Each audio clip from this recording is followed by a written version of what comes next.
Assalamualaikum warahmatullahi wabarakatuh.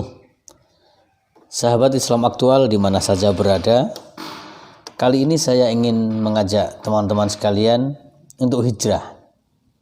Ya, tentu kita semuanya tahu bahwa istilah hijrah belakangan ini menjadi sangat populer di kalangan anak muda, yaitu mereka-mereka yang mengubah cara hidupnya dari yang kurang religius menjadi lebih religius, dan gerakan ini rupanya begitu populer di kalangan anak muda belakangan ini.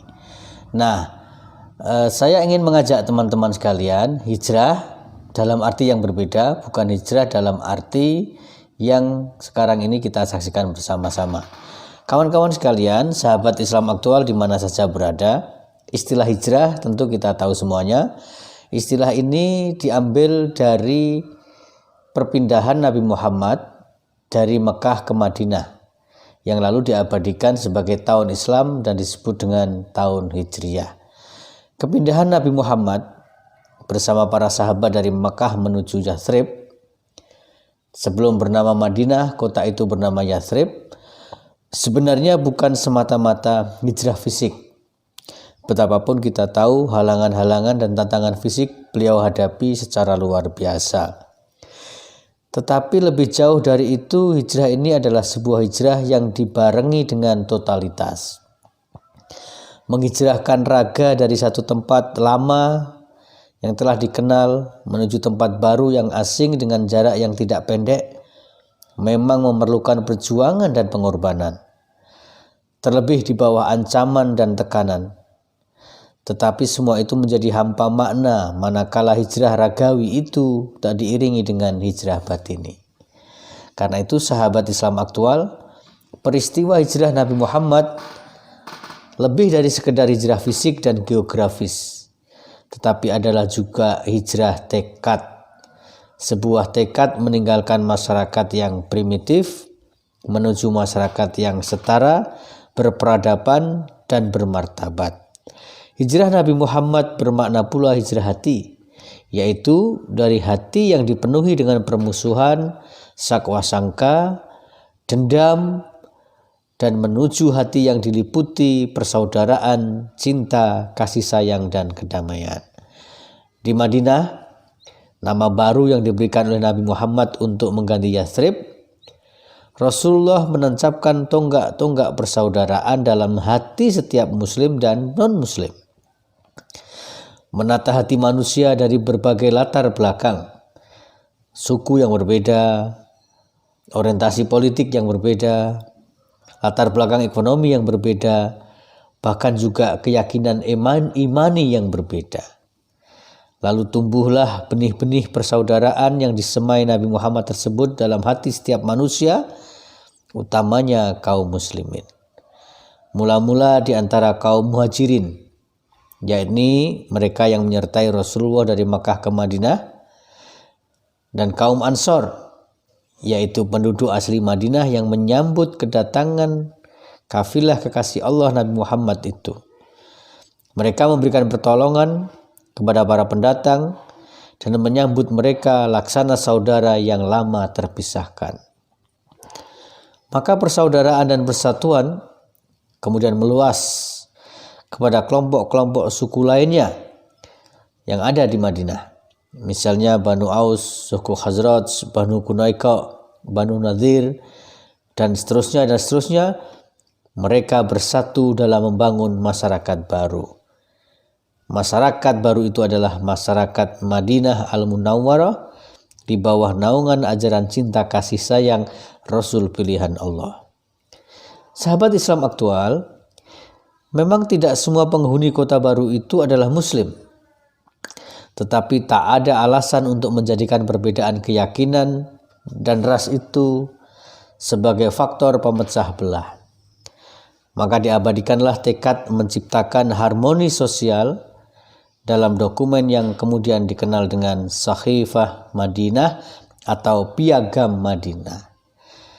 Piagam Madinah menjadi saksi dan tonggak penjelmaan ajaran Islam sebagai rahmatan lil alamin. Maka di antara penduduk Madinah itu tak sedikit pula yang masih setia memegangi agama lama mereka. seperti Yahudi dan Nasrani. Tapi itu tidak berarti bahwa mereka harus mengorbankan ketenangan hidup. Atau dengan kata lain, perbedaan itu tidak berarti harus menjadi alasan untuk mengusik ketenangan hidup mereka. Maka Sakhifah Madinah atau Piagam Madinah menjadi harapan bagi kelompok minoritas yang hidup di bawah kepemimpinan agung Rasulullah Muhammad SAW. Sehingga sampai di sini pelajaran yang bisa kita petik adalah hijrah Rasulullah ternyata telah menjadi tonggak bagi lahirnya harmoni, kedamaian, dan tatanan sosial yang menakjubkan. Maka sahabat Islam aktual, inilah hijrah yang ingin saya tekankan. Sehingga memetik pelajaran hijrah hati dan tekad yang dicontohkan oleh Nabi Muhammad menjadi penting bagi umat Islam. Memang patut disayangkan, sebagian dari kita masih terlalu banyak yang memaknai pergantian tahun Hijriah dengan pemaknaan fisik dan duniawi. Tapi tak menjadi soal ketika ibroh pada tingkat yang lebih mendalam bisa kita capai. Artinya, boleh kita merayakan tahun baru Hijriah, tetapi apalah arti perayaan sementara pada saat yang sama hijrah hati tak pernah kita niatkan. Nah, tekad hijrah hati individual yang telah kita miliki harus pula kita perluas dan diperkaya dengan hijrah hati sosial. Keasikan mengisi ruang-ruang dalam hati individual barangkali telah melenakan kita dari kesadaran bahwa hati individual dan hati sosial pada dasarnya tak bisa dipisah-pisah dan tidak bisa dipilah-pilah. Pemilahan hati individual dan hati sosial sebenarnya hanya bermakna pengingkaran pada tanda-tanda kebesaran Allah. Allah menyindir manusia dengan sindiran yang amat halus. Kata Allah sebagian manusia, "Walaqad dzara'na li jahannama katsiran minal jinni wal ins lahum qulubun la yafqahuna biha walahum a'yunun la yubsiruna biha walahum adanul la yasma'una biha ulaika kal an'am balhum adhal ulaika humul ghafilun." Kata Allah, ada banyak manusia yang memiliki hati, tetapi hati itu tidak digunakan untuk memahami ayat-ayat Allah. Mereka juga memiliki mata, tetapi mata itu tidak digunakan untuk melihat tanda-tanda kekuasaan Allah. Dan mereka memiliki telinga, tetapi telinga itu tidak dipergunakan untuk mendengarkan ayat-ayat Allah. Maka sahabat Islam aktual, kita akan termasuk ke dalam bagian manusia yang disindir oleh Allah dalam surat Al-A'raf ayat 179 itu, manakala hati kita tak lagi menjadi kekuatan yang mampu menetralisir rasa benci kepada saudara-saudara yang berbeda. Tuhan menyebut manusia yang aniaya atau yang zalim adalah mereka yang punya hati tetapi tak menggunakannya untuk memahami tanda-tanda kebesaran Allah.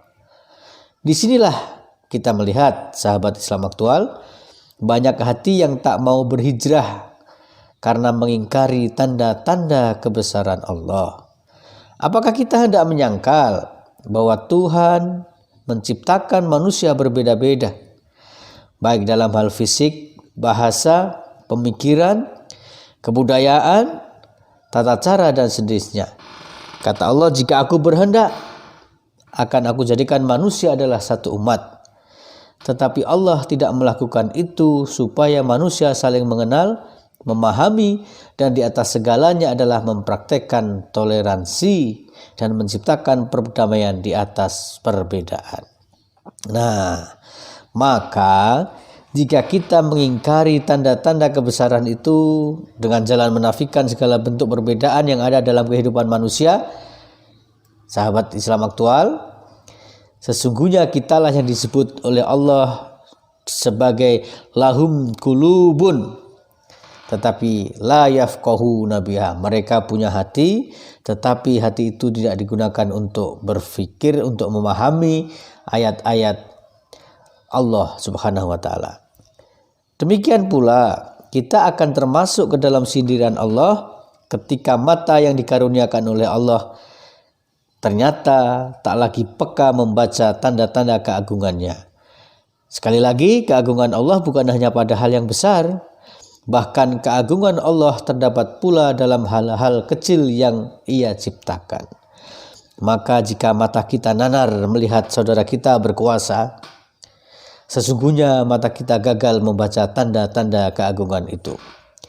Jika mata kita lebih peka menangkap kesalahan-kesalahan saudara kita dan tumpul dalam membaca kebaikan-kebaikan yang ia perbuat, nyatalah sindiran Allah bahwa ada banyak manusia yang mereka punya mata tetapi tidak menggunakan mata itu untuk melihat tanda-tanda kebesaran Allah. Bahwa secara fisik mata kita ada, tetapi fungsi yang dimainkan terbatas pada fungsi-fungsi ragawi dan tak pernah membantu kerja-kerja batini yang dikerjakan oleh hati.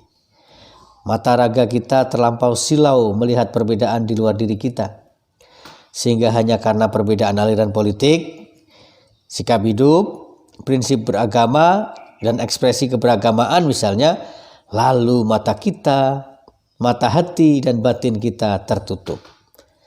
Nah, tertutupnya mata kalbu inilah yang menjadikan toleransi menipis, tenggang rasa meregang, dan tali persaudaraan terputus.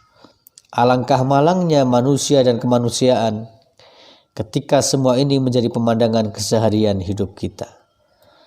Maka mari kita ingat sebuah hadis, ala fil jasadi mudghatun. Ingatlah, ada segumpal daging atau segumpal darah dalam tubuh manusia. Kata Rasulullah, idza sholahat sholahal jasadu kulluh. Kalau segumpal darah atau segumpal daging itu baik, maka seluruh tubuh akan baik. Wa idza fasadat fasadal jasadu kulluh. Dan apabila buruk segumpal darah itu, maka buruklah seluruh badan. Maka siapa itu? Ala wahyal qalbu. Ketahuilah sesungguhnya segumpal darah itu adalah hati manusia. Karena itu, sahabat Islam aktual, mari kita jadikan hati kita menjadi hati yang sadar. Sehingga wahai hati-hati yang tersadar, hijrahkanlah dirimu dan jangan terbelenggu pada pandangan mata duniawi dan ragawi yang menipu. Terima kasih. Wassalamualaikum warahmatullahi wabarakatuh.